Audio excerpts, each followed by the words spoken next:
ইয়া আইয়াতুহান নাফসুল মুতমাইন্না, হে ইতমিনান নাফস, হে প্রশান্তময় আত্মা, ইরজিই,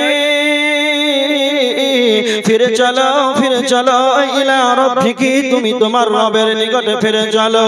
মুমিনের কাছে যখন চলে আসবে, এক নম্বর সম্মান হলো জান্নাতের ভিতর থেকে তার জন্য কাফন আনা হবে।